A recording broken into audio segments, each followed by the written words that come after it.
Placere, visitor. You are about to embark on a journey of discovery through the rich and fascinating history of become fully immersed in the painstakingly detailed world built for Assassin's Creed Odyssey, which you are free to explore at your own pace, without any danger or time pressure. For a directed experience, take one of the many guided tours curated by prominent historians and archaeologists. Along the way, exchange words with some of Greece's most famous historical persons. The classical Greece you are about to explore is at the peak of its glory. This period is synonymous with grand accomplishments of the physical and the mental. Architectural marvels which still stand today dot its landscape, while towering achievements in philosophy, political systems, and art still influence our modern society in profound ways. We hope you become engrossed in the dazzling riches of ancient Greece and welcome you to your visit.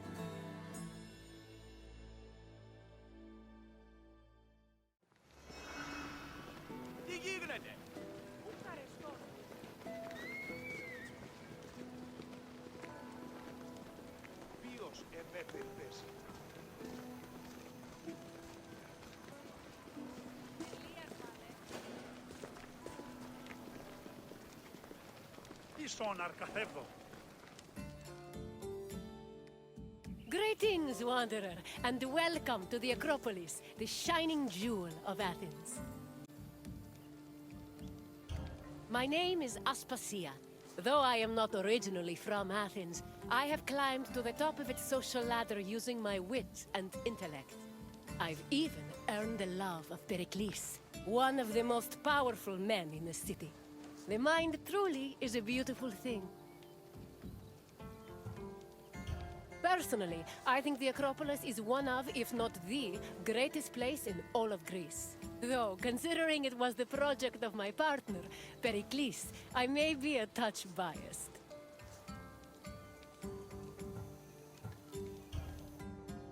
The Acropolis of Athens is a bastion of art and culture worthy of the gods themselves. Within this citadel, you will find many important sacred buildings, as well as some of the most magnificent art in all of Greece. You are in for a very enlightening visit. When you're done, come find me, and we can discuss the things you have seen. Farewell for now.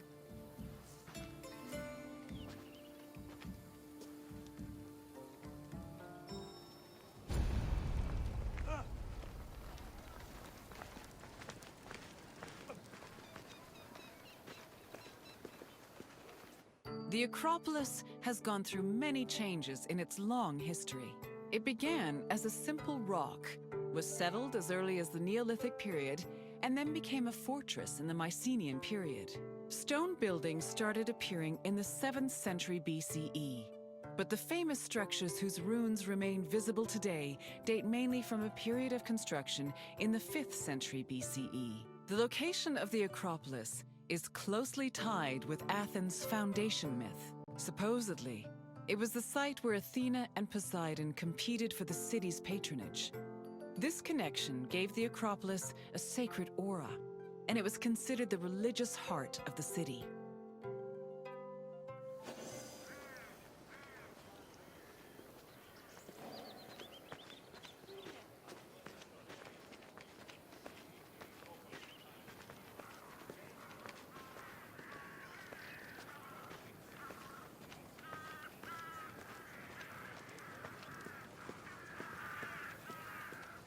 The Temple of Athena Nike was built on the remains of old fortifications from the Mycenaean era. Worship at the temple can be traced back to the 6th century BCE, but the building itself was destroyed during the Greco-Persian Wars a century later. It was rebuilt during the Peloponnesian War. Given that the name Athena Nike roughly means Athena of victory, it was likely constructed in the hopes that Athens would win the war. Unusually, the temple depicts historical scenes of battles against the Persians instead of the more mythologically inclined art of other Greek buildings. The temple's priestess was chosen randomly among the Athenians and received a salary of 50 drachmae annually, along with skins and trophies from sacrificed animals.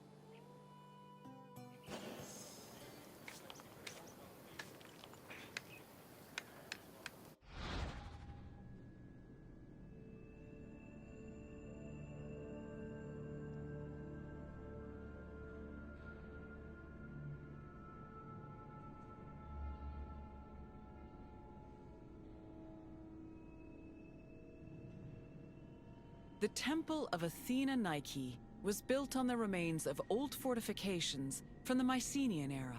Worship at the temple can be traced back to the 6th century BCE, but the building itself was destroyed during the Greco-Persian Wars a century later. It was rebuilt during the Peloponnesian War. Given that the name Athena Nike roughly means Athena of victory, it was likely constructed in the hopes that Athens would win the war.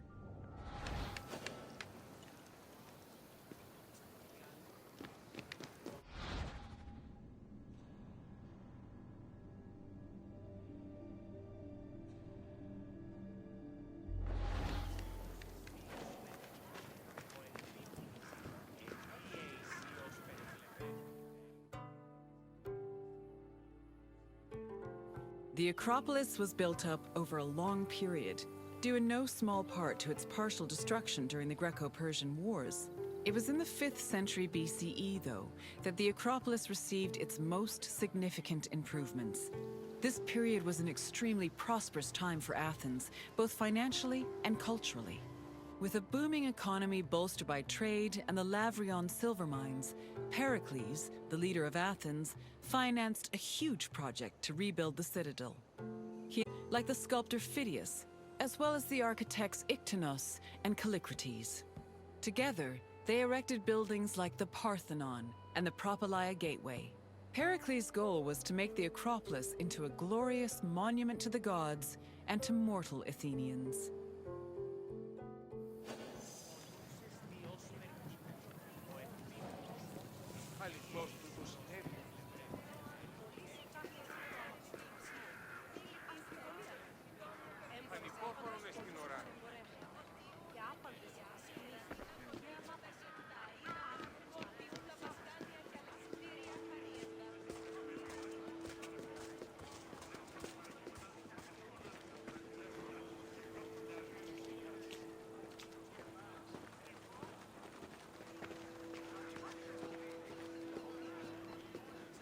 Behind the Propylaea was the giant bronze statue of Athena Promachos, or Athena who fights on the front lines. That name was reflected in the spear and shield the statue held in its hands. It was erected in the mid-5th century BCE by the artist Phidias. According to an inscription, it took 9 years to make and cost almost 500,000 drachmae.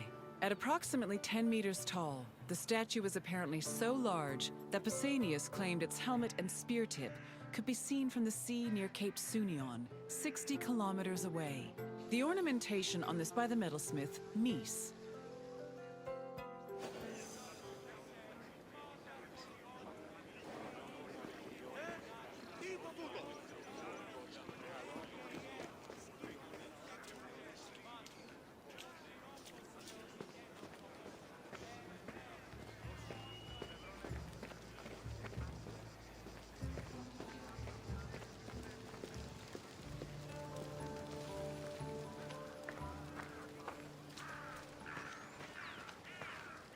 The Aerophoroi were young girls between the ages of 7 and 11 who were in charge of special rites. A list of 4 girls was drafted by the Assembly of Citizens, from which the High Magistrate, the Archon Basileus, chose 2 to serve as Aerophoroi for the year. The girls lived in a house on the Akropolis. They were in charge of carrying sacred objects and weaving the peplos of Athena. The peplos was a sacred robe offered to Athena during Panathenaea, a festival held in her honor.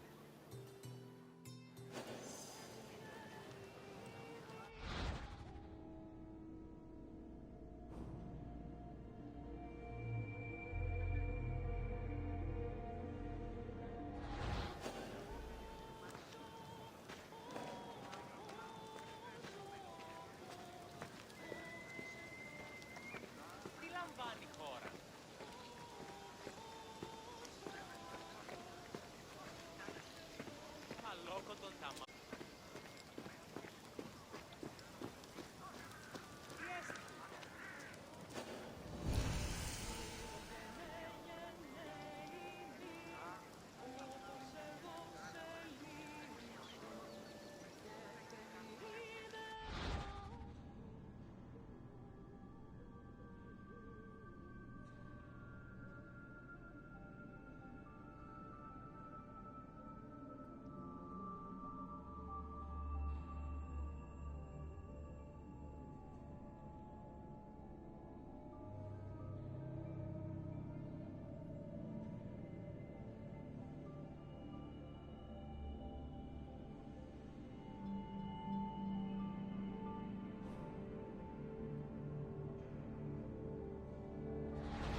The Erechtheion was an atypical temple. It was dedicated not only to Athena Polias, but also to Kekrops, the mythical founder of Athens, his son Erechtheos, and even Poseidon, the sea god who challenged Athena for possession of the city. The temple was divided into sections. The eastern part housed a statue dedicated to Athena, while the western section jointly belonged to Poseidon and Erechtheos. His grave was believed to be under the caryatid porch. Under the temple was a crypt that was said to contain the sacred snakes of Athena. The snakes may have had a sweet tooth because the priestesses of Athena allegedly fed them honey cakes.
The Parthenon is one of the most well-known buildings in the world and an enduring symbol of ancient Greek civilization. While it is located on the Akropolis, the building is not a traditional temple. It was built by the sculptor Phidias and the architects Callicrates and Ictinus as a great monument to the glory of the city of Athens. That glory is evident in its many carvings. One of the most carved monuments in Greek architecture, the Parthenon's decorations depict several mythological scenes. These include the birth of Athena, her fight against Poseidon for the patronage of Athens, the gods' battle with the giants, and the procession of the great Panathenaea.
The Parthenon's inner chamber, or cella, contained a massive statue of Athena that was considered to be one of the sculptor Phidias's greatest masterpieces. The statue was chryselephantine, a combination of gold and ivory. To justify the steep cost of its construction, Pericles told Athenians that the statue was a gold reserve, which could be disassembled in times of economic distress. The cella also allegedly contained a pool, whose main purpose was to control the room's humidity, which helped preserve the statue's ivory.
Athens' treasury was located in the Parthenon, where it was believed to be protected by Athena herself. The treasury contained objects of great value, acquired from different conquests, as well as a mass of minted silver coins and various offerings to Athena. Pericles also decided to move the entirety of the Delian League's treasure to the Parthenon in 454 BCE. This was a great testament to Athens' power over the rest of Greece. The riches were divided into two parts: the Demosia, which belonged to the city, and the Hiera Cremata, which was dedicated to the goddess and only used for religious purposes.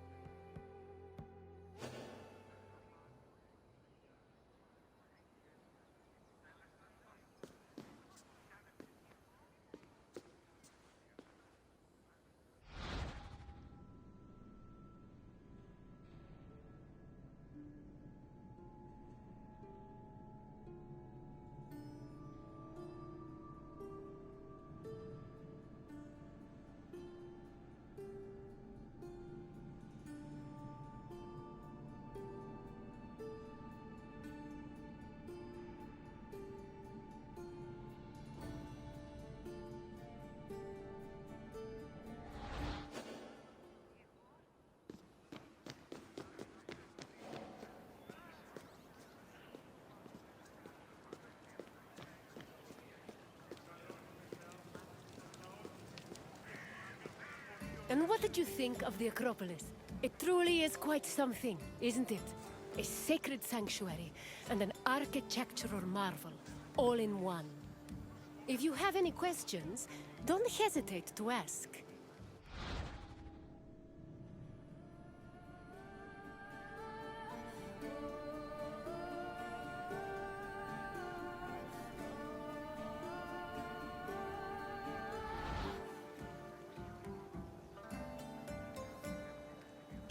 You're confident enough for a test?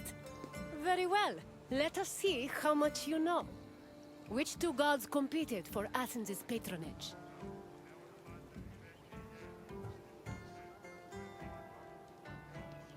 Correct. It was Poseidon and Athena who fought for Athens' patronage. As for who won, the answer is in the city's name. On to the next question. Who sculpted the statue of Athena in the Parthenon?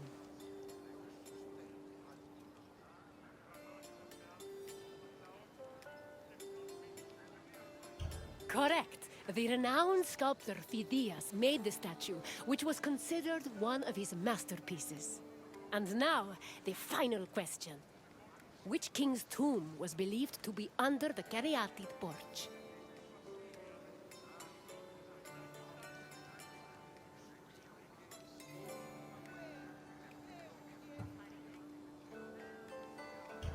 I'm afraid not. Menelaus was known for two things: marrying Helen of Troy and going to war when she left him for the beautiful Paris. Try another answer. Perseus slew the Gorgon Medusa and founded Mycenae, but he was not buried under the Caryatid porch. Keep trying. Leonidas was a Spartan king. He would not have been buried in Athens. Try again. That is correct. Cecrops was the mythological first king of Athens, and his tomb was said to be under the Erechtheion. It seems you know much about this place. Well done, wanderer.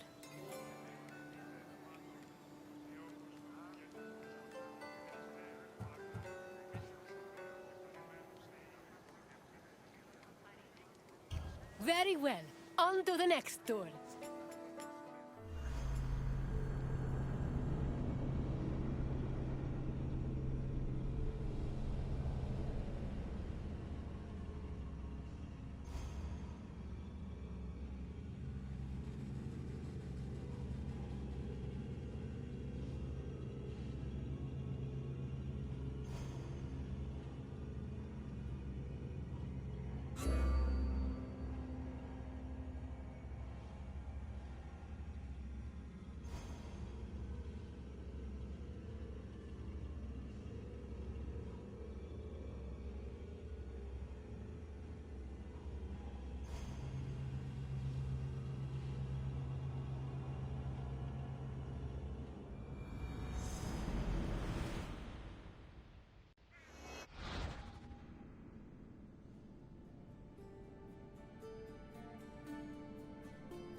Welcome, traveler, to the ruins of Mycenae. My name is Herodotus, and I am a traveler from Hyrcanassus. I retrace the cause of various events, such as wars and great calamities.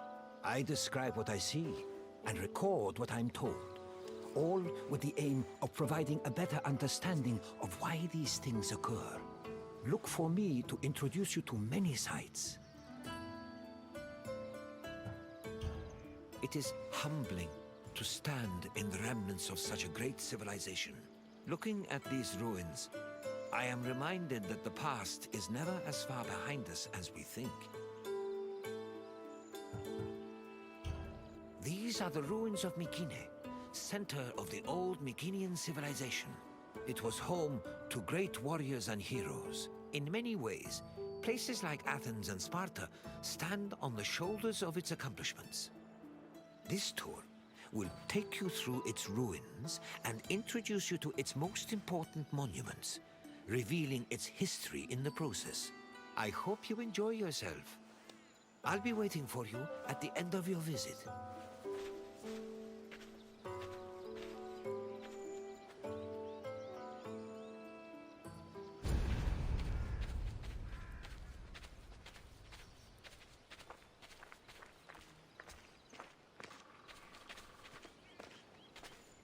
The Mycenaean civilization in 1200 BCE. During this period, it was mainly located in the Peloponnese and central Greece. Mycenaeans were known for exploring distant lands.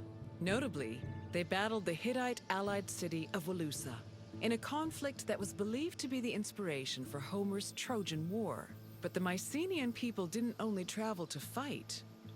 They learned much from their neighbors, the Minoans of Crete, such as how to write syllabic script on clay tablets. Such tablets provide evidence that Mycenaeans spoke an early form of Greek.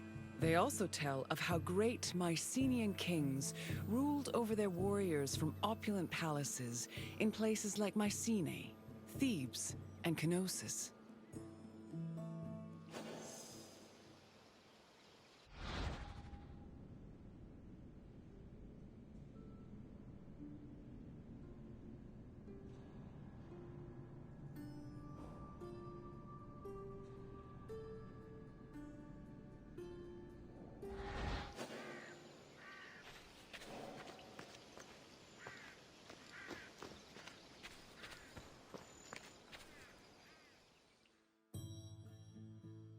The entrance to Agamemnon's citadel, or the Lion Gate, is one of the most iconic monuments in Mycenae. It is impressive for both its height and for the intimidating rendering on its relief, which depicts two lions standing on either side of a column.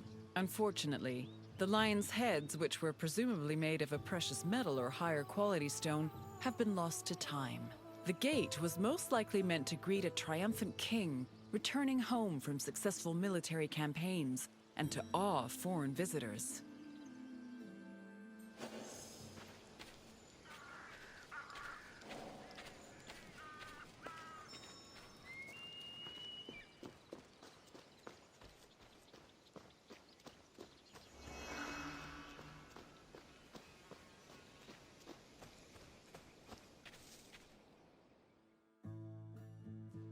When these shafts were discovered by archaeologist Heinrich Schliemann in 1876, he believed the 6 gold-filled graves to be connected with the family of the great king Agamemnon, even going so far as to proclaim a gold mask he found within to be the death mask of Agamemnon.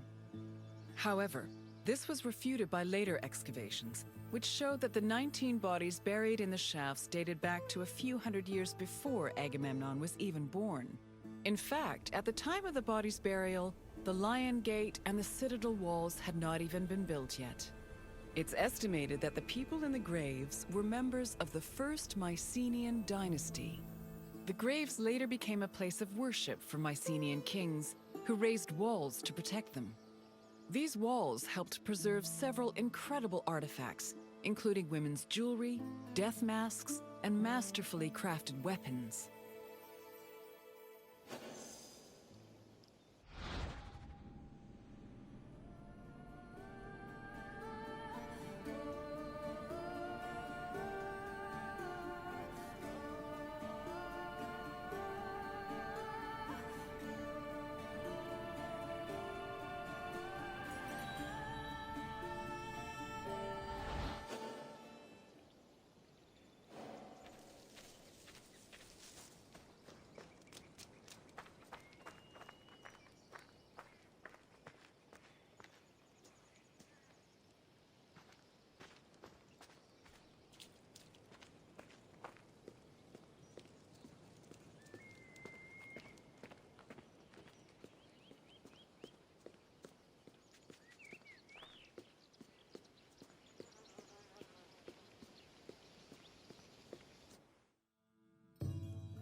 By 1250 BCE, Mycenae was at the height of its power, and its living quarters and workshops were numerous. Houses were built everywhere, from the top of the palace's hill near the king's residence, to the slopes and terraces within the walls, to the nearby hills outside the citadel.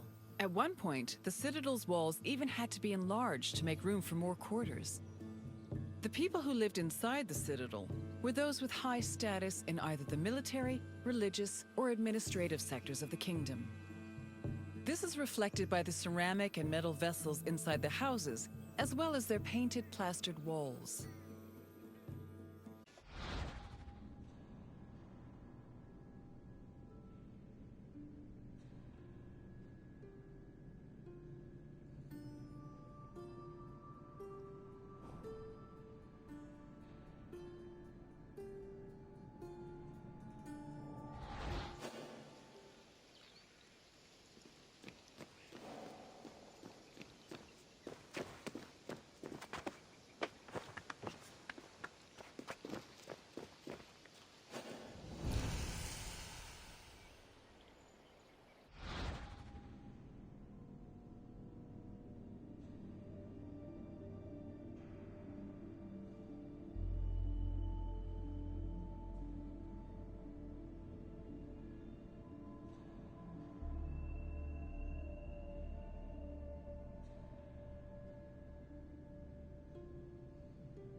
A traveler seeking an audience with the king would have first ascended a steep ramp from the Lion Gate to the citadel's summit. Here, they would have walked into the palatial complex through a grand entrance called the Propylon.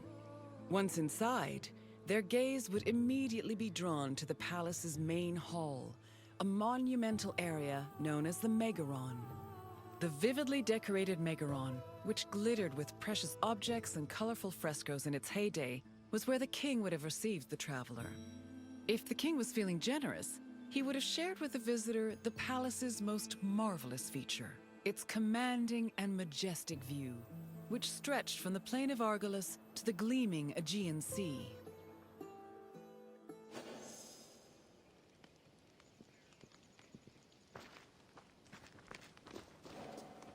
I will see you again soon, traveler.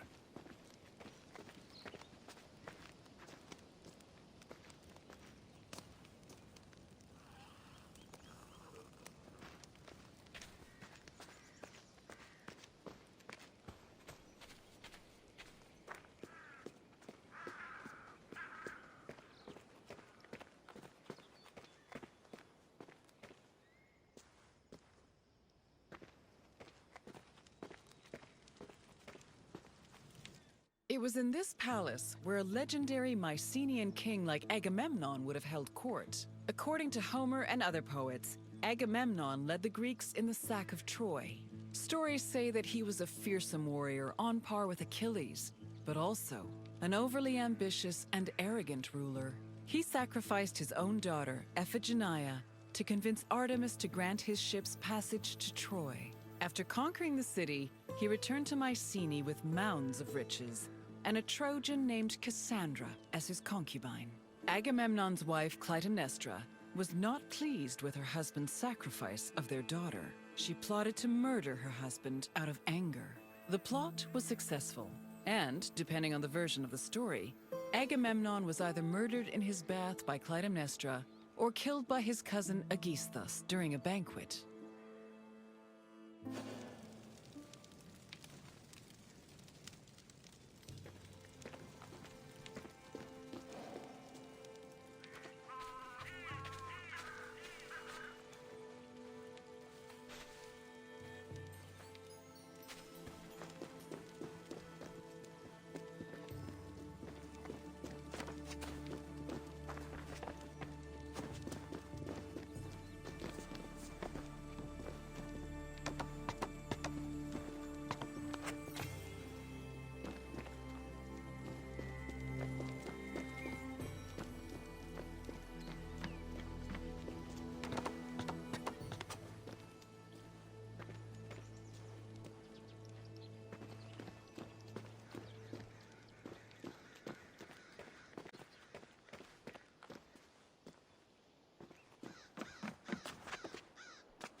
you've completed the tour.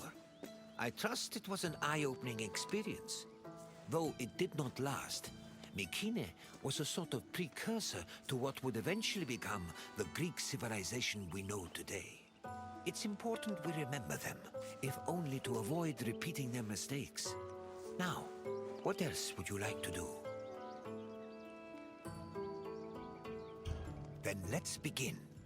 First, I have quite a simple question.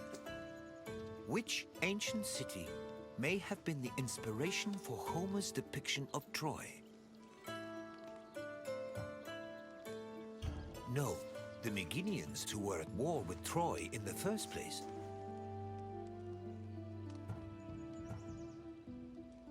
Thebes played an important role in the tragedy of Oedipus, but it was not the basis for Troy. Keep trying. Knossos was the supposed site of the legendary Minotaur, but it did not inspire Troy, although I am certain the Trojans wished they had a Minotaur on their side during the war. Either way, try again. Yes, the Mycenaeans' conflict with the city of Wilusa allegedly inspired Homer's Trojan War. Now for the second question. Agamemnon sacrificed his daughter Iphigenia to convince which god to allow him to proceed to Troy?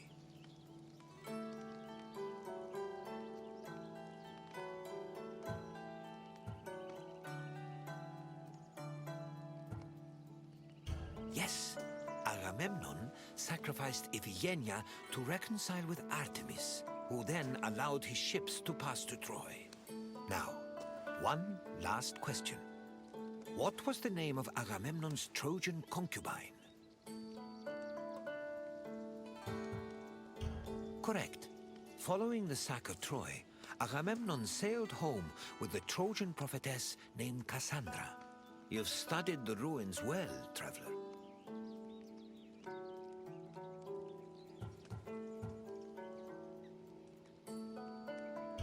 Then, I suppose this is farewell. At least for now. Safe travels.